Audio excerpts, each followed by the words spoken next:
agradezco muchísimo, Alfredo, por la oportunidad de conversar en esta ocasión. No, Samuel, gracias a ti. Es un honor reencontrarnos después de tanto tiempo y un fuerte saludo a todos los colegas mexicanos que hace tiempo no los visito. Muchas gracias, Alfredo, y haremos llegar esos saludos, también. Pues queremos platicar un momento acerca de lo que ha sido, lo que está haciendo este shock de la pandemia sobre la economía y lo que viene para los próximos semanas y meses. Así que quisiera comenzar, Alfredo, con una mirada macroeconómica a lo que ha estado ocurriendo con la economía. El último dato que tenemos de un organismo internacional es del Fondo Monetario Internacional, que dijo en abril pasado que pues el desempeño de la economía mundial iba a ser desoladora o va a ser desoladora, una caída global del 3% según el fondo, y con una caída del 5.2% para la región de América Latina. Por cierto, hoy el Banco Mundial da una estimación del 3.2% de caída para el mundo. Y en países como México, el fondo prevé una caída del 6.6%, mientras que para Perú da una estimación del 4.5% de caída para este año. Sin embargo, el rumbo inesperado de la pandemia, la velocidad del deterioro y la alta dispersión de las expectativas macro, pues hacen muy volátiles estos pronósticos. ¿Cuál es su expectativa sobre este marco macro para la economía peruana, una vez que sabemos que el próximo lunes reabrirán algunos sectores esenciales allá en Perú? Bueno, esto es como se dice, un pronóstico cambiante, ¿no? Porque claramente al comienzo el confinamiento fue de solamente 2 semanas, ya vamos cerca de los 60 días, ya hemos cumplido más de 8 semanas de encierro aquí.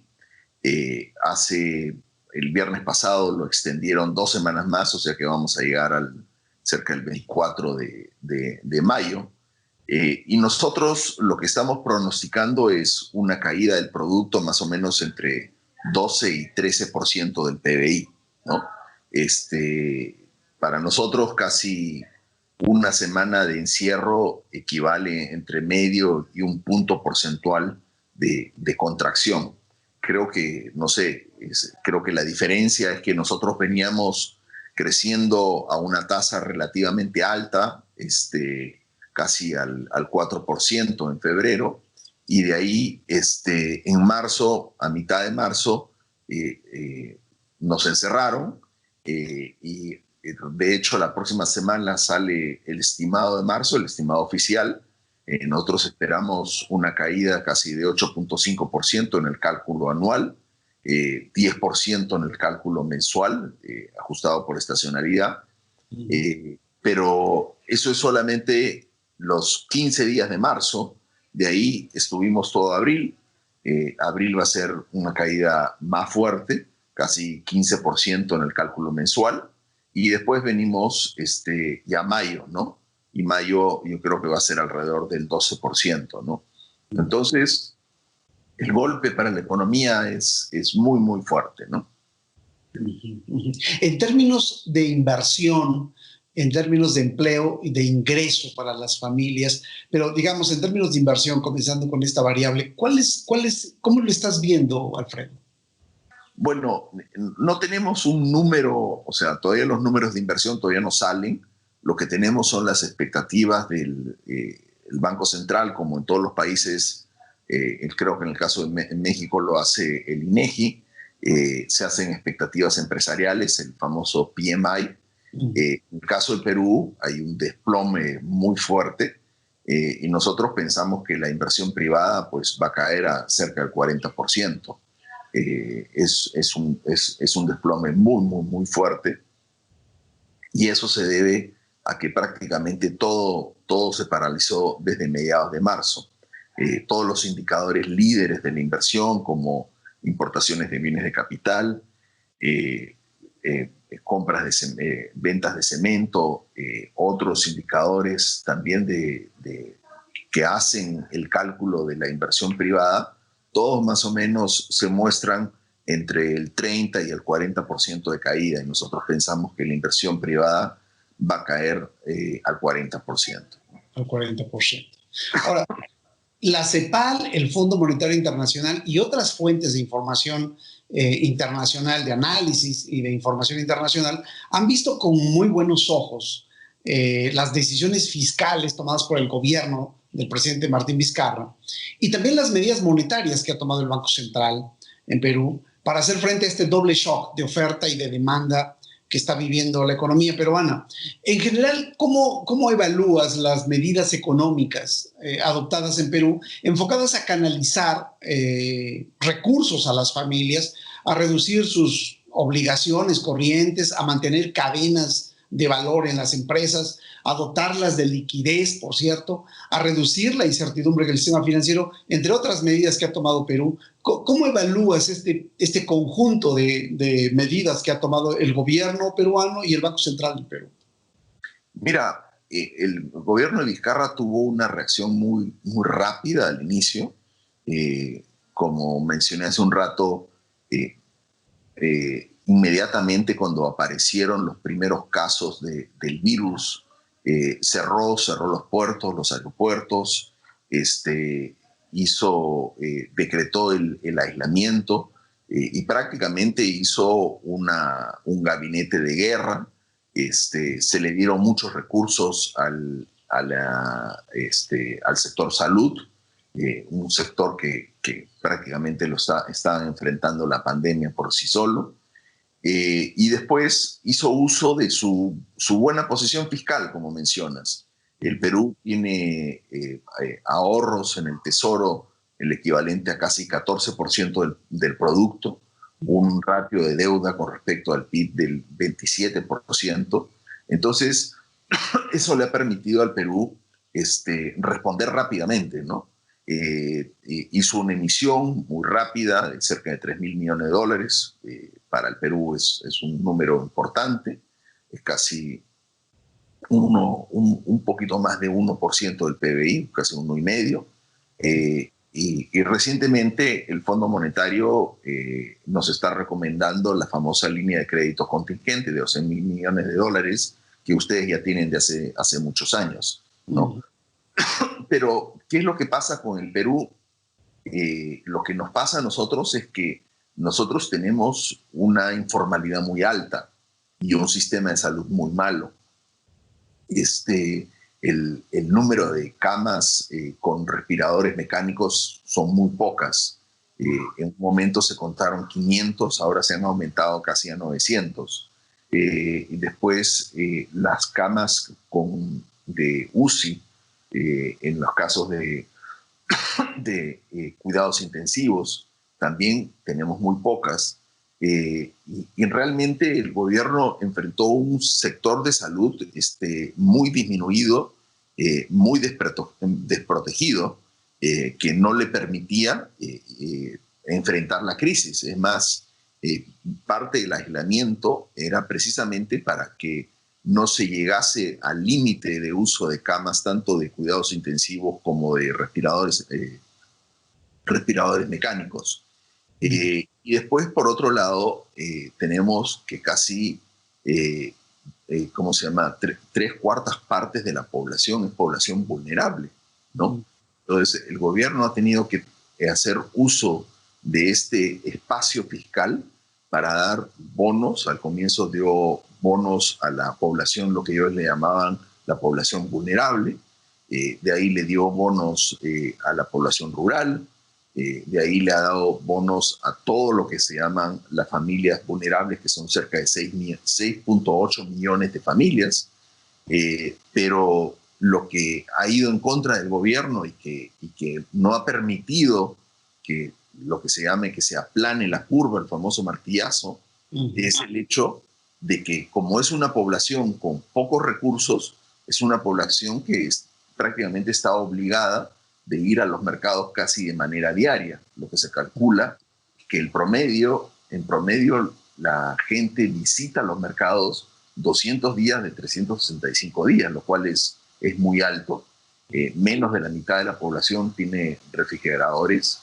Y después el gobierno cometió algunos errores que creo que les han jugado en contra. Por ejemplo, empezó a entregar estos bonos distribuidos en las agencias de los bancos, lo cual obligaba a la población a salir de sus casas para buscar estos bonos. Obviamente, cada vez que buscaba el bono, también iba al mercado. Entonces, se puede casi describir una ruta al banco y al mercado, y lo que se ha hecho es que se ha hecho un mecanismo de contaminación muy alto, y eso explica que nuestra curva todavía no se aplane, ¿no? Ya. ¿Qué tan efectivas crees que sean estas medidas fiscales y estas medidas monetarias que se han tomado para contener las quiebras de las empresas, las pérdidas de empleos y la pérdida de ingreso en las familias?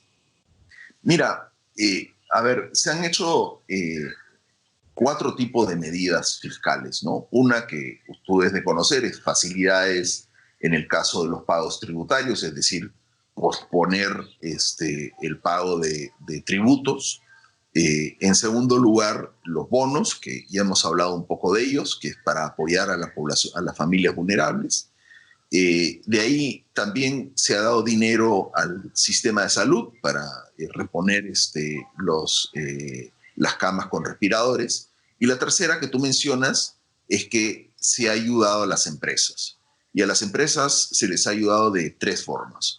Uno es un mecanismo muy agresivo que se llama el programa Reactiva Perú. Reactiva Perú no es otra cosa que una línea de repos directamente del Banco Central a las empresas, utilizando como intermediario los bancos. Es decir, los bancos, utilizando pagarés de las empresas, hacen un repo con el Banco Central y les consiguen una línea de financiamiento.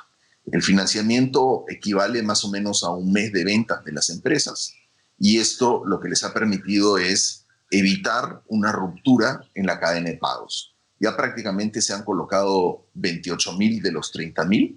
El fin de semana se han ampliado a otros 30.000 millones de soles, o sea, ya estamos hablando de 60.000 millones de soles, y eso equivale casi al 8% del producto. La segunda, que fue anunciada anoche, y es facilidades para las empresas para que puedan entrar en insolvencia, ¿no? En reestructura, similar al Chapter 11 de los Estados Unidos, ya sea una reestructura financiera o sea una liquidación de las empresas. El tercer mecanismo que se ha utilizado es por intermedio de la banca COFIDE, que es un banco estatal. Se ha dado unas líneas de financiamiento, ya en este caso a las pequeñas y medianas empresas, que se llama el FAE COFIDE. COFIDE viene a ser el equivalente de la FINSA mexicana, ¿no? Esas líneas, la primera cosecha de las líneas se acabó rápidamente, no era mucho dinero, y ahora se ha aumentado la cantidad de dinero para las empresas, ¿no? Ahora, en tu perspectiva y con toda la experiencia que tienes, Alfredo, ¿ves que estas medidas que se han implementado, que has descrito, van a ser efectivas para el propósito para el que se han creado? Es decir, sobre todo para evitar la quiebra de las empresas y, bueno, la pérdida de empleos, que ese es un tema que en México ya estamos comenzando a discutir. Mira, a ver, o sea, creo que sí están sirviendo para ayudar a evitar que se rompa la cadena de pagos, ¿no? Pero lo que sucede es que el golpe es tan fuerte que lo que nosotros sabemos de las recesiones, y lo sabemos fundamentalmente por nuestros amigos de Estados Unidos, que han experimentado varias recesiones, y los estudios que se han hecho, es que llega un momento en que el PBI deja de reflejar la profundidad de las recesiones, ¿no? por muchas razones, porque los mercados dejan de operar correctamente, porque las señales de oferta y demanda y de precios ya no son señales a las cuales responde la producción, porque algunos simplemente se retiran de los mercados. Y lo que realmente importa, en mi opinión, son las señales de empleo. Y es aquí donde yo pienso que está, y tú lo estás tocando, o sea, frontalmente, donde está el kit del asunto. Porque puede ser que el PBI, no sé, caiga a 6, 8, pero, por ejemplo, en el caso del Perú, nosotros esperamos que el empleo formal, o sea, te voy a dar un marco, el empleo formal en el Perú son cerca de 3.600.000 trabajadores de una fuerza laboral de 17 millones, ¿no? Es decir, una pequeña parte. De ese empleo formal, nosotros vamos a perder 600.000 puestos formales, ¿no? Es decir, vamos a tener una tasa de desempleo el equivalente al 16%. O sea, es parecido a lo que estamos viendo en Estados Unidos. Sí. ¿Por qué? Porque lo ideal, en mi opinión, era que, por ejemplo, estas líneas de Reactiva Perú estén ligadas a las ventas, pero más importante, que estén ligadas al monto de empleo de cada empresa. ¿Por qué? Porque el objetivo del gobierno era precisamente proteger el empleo. En el Perú no se hizo esa relación. Entonces, ¿qué es lo que sucede? Que las líneas llegaron tarde, las empresas tuvieron que despedir trabajadores, el Ministerio del Trabajo, al comienzo, como sucede un poco con nuestro Ministerio de Trabajos, se empecinan en proteger al trabajador y no permitirle al empresario flexibilidades para hacer o ajustes de salarios o ajustes de las jornadas o cualquier otro tipo de ajuste que le permita al empresario, ¿cómo se llama?, compartir los costos, ¿no? Entonces, lo que ha hecho es que ha puesto a las empresas en una situación muy complicada y las empresas, pues, han despedido a sus trabajadores, ¿no? Entonces, yo pienso que el gran perdedor en esta crisis van a ser los trabajadores y en el caso en particular en el Perú van a ser los trabajadores formales, algo que era es un privilegio. Solamente 25% de toda la masa laboral es trabajador formal en el Perú. Entonces, muchos de estos puestos de trabajo que gozan de beneficios sociales, que gozan de seguro de salud, que gozan de pensiones, etcétera, pues los vamos a perder, ¿no? Y vamos a informalizar a la economía, ¿no? Yeah. Tú fuiste ministro de Economía y Finanzas del Perú.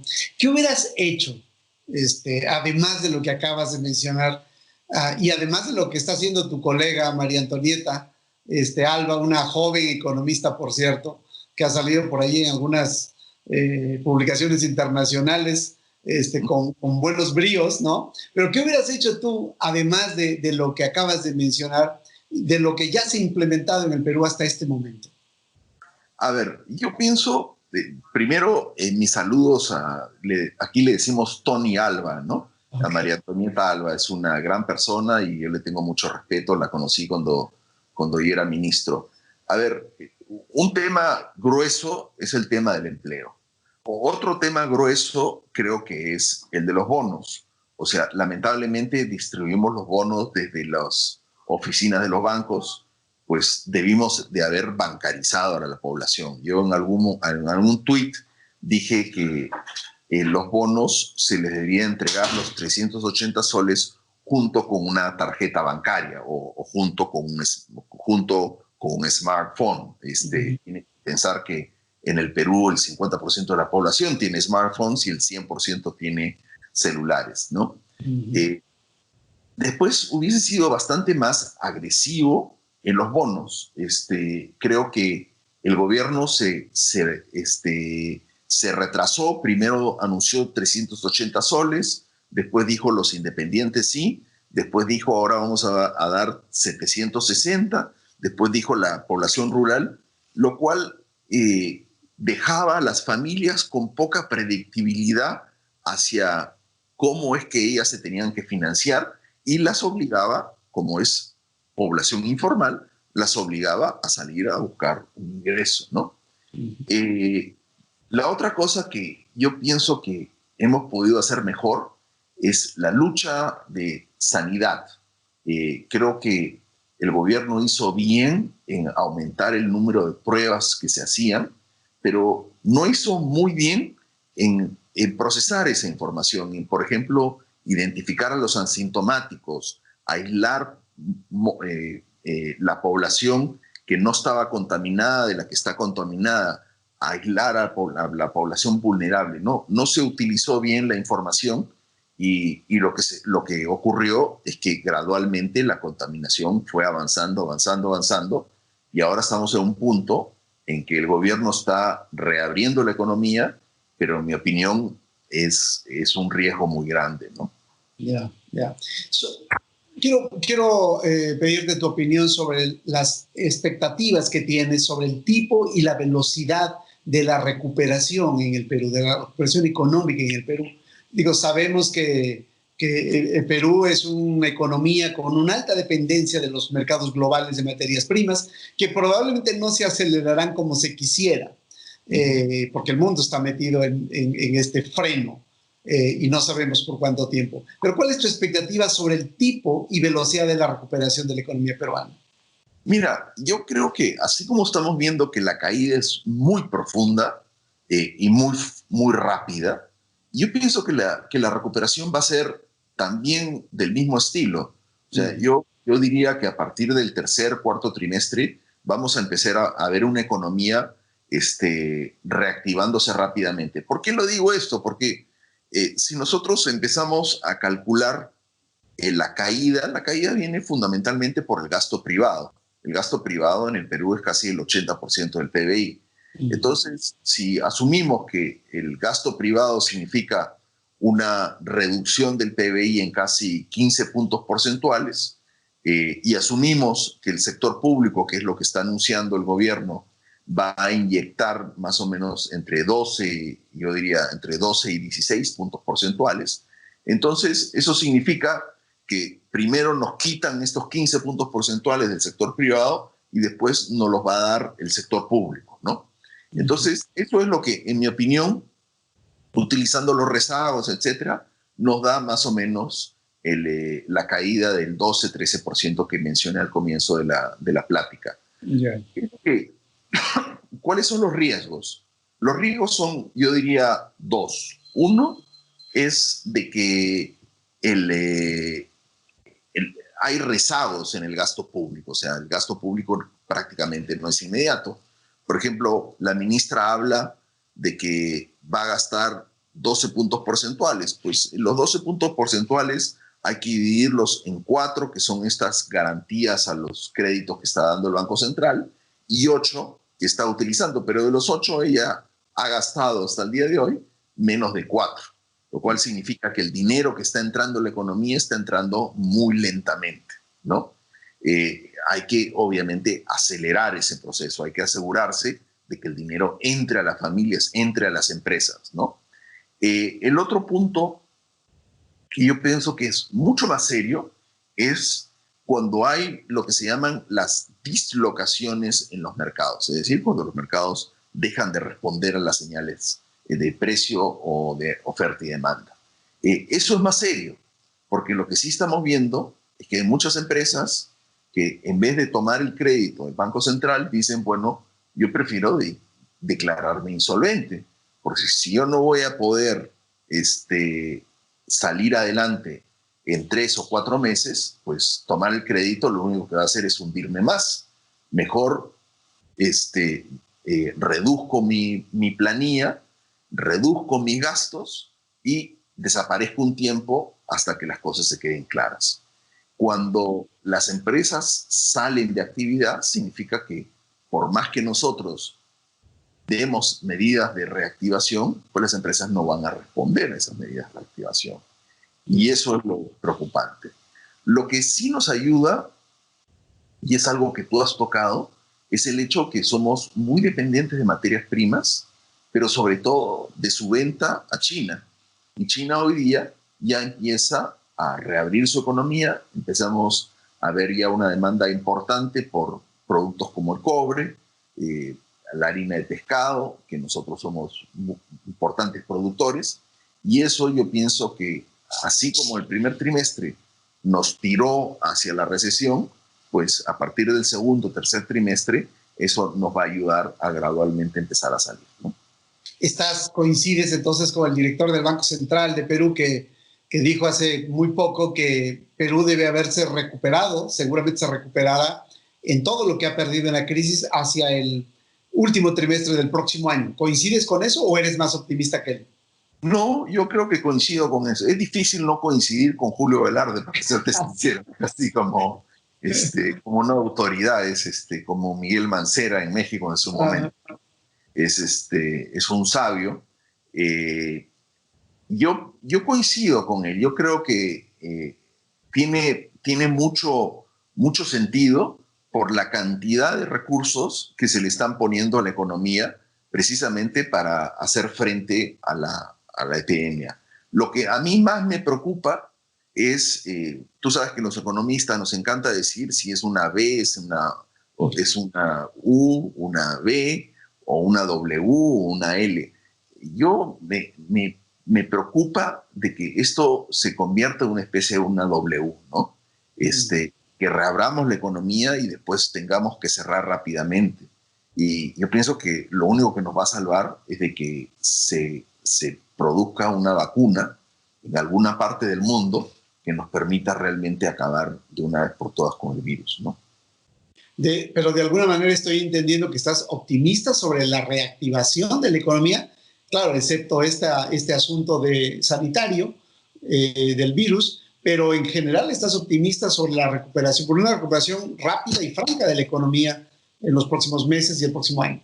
Yo creo que sí, yo creo que se han hecho bien las cosas, se ha dado mucho dinero a la población, se ha evitado un rompimiento de la cadena de pagos, el gobierno ha utilizado bien sus recursos y yo creo que justificaría ver una recuperación entre el tercer y cuarto trimestre de este año. ¿Sí? Ya. He visto tus pronósticos para la economía mexicana para el 2021 y no eres tan optimista como lo eres para Perú. Es decir, estás esperando una recuperación de México mucho más larga si tomamos en cuenta que ahora los pronósticos sobre México es que caerá alrededor del 7,5% en este año, según las últimas encuestas. Pero para el próximo año, los pronósticos están alrededor del 2,5%. Tú hablas de 3,5%. Aún así es la mitad de la caída. ¿Cuáles son los factores, así muy brevemente, Alfredo, que te hacen pensar que México está mucho más atorado en la recuperación que lo que piensas para Perú?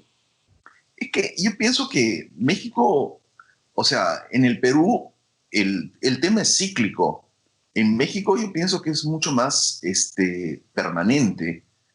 Creo que ya venía la economía mexicana entrando a una recesión mucho antes del coronavirus. El coronavirus simplemente agudiza una recesión que venía, pero ya en el caso de México es una recesión debido yo diría, muchas de las malas políticas que se han implementado, después a la falta de confianza del sector empresarial, que siempre en México es muy importante, que no ha permitido que la inversión privada se reactive, y después lo que nosotros llamamos el buffer fiscal es muy limitado. Es un gobierno que está un poco contra la pared, sobre todo cuando uno ve casos como lo que estamos viendo en Pemex. El tema es muy grave, ¿no? O sea, es una empresa que a estos precios del petróleo, pues si antes no era rentable, pues ahora es una empresa perdedora y no queda claro si es que el gobierno la puede salvar. Yo diría que comprometerse a salvar esa empresa podría hundir al soberano, ¿no? Entonces, yo pienso que los temas mexicanos son temas muchísimo más permanentes que los peruanos, y se deben, yo diría, a malas políticas que se han tomado, ¿no? Particularmente, estoy escuchando que particularmente el tema fiscal te preocupa, a diferencia de Perú, de lo que hemos hablado en esta conversación, donde hay una, digamos, una gran reserva fiscal, por llamarle de alguna manera, para enfrentar una crisis de este tamaño, pero en México es exactamente lo contrario. Esa es tu impresión, Alfredo. A ver, yo diría que son dos cosas. O sea, uno es de que ya entraba México a una recesión. Entonces, el tema, vuelvo a insistir, ya deja de ser cíclico, ¿no?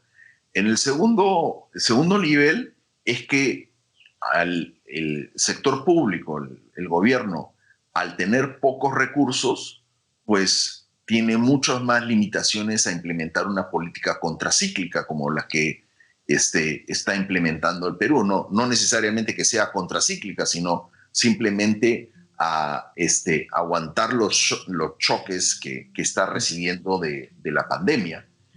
No tiene los buffers como para ayudar a su población vulnerable, a pesar de que la informalidad, si bien no es tan grande como la del Perú, sí es importante. Entonces, no tiene estos mecanismos que le permitan compensar al sector privado por los golpes que han recibido, ¿no?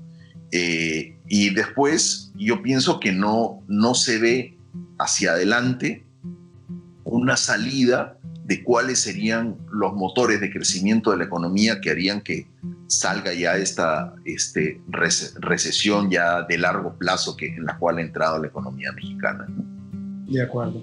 Pues te agradezco muchísimo, Alfredo, esta conversación, este tiempo para conversar, y te mando un gran saludo. Muchísimas gracias, Samuel, y un fuerte abrazo a todos los amigos mexicanos allá que te sintonizan, y cuando quieras aquí estamos para servirte.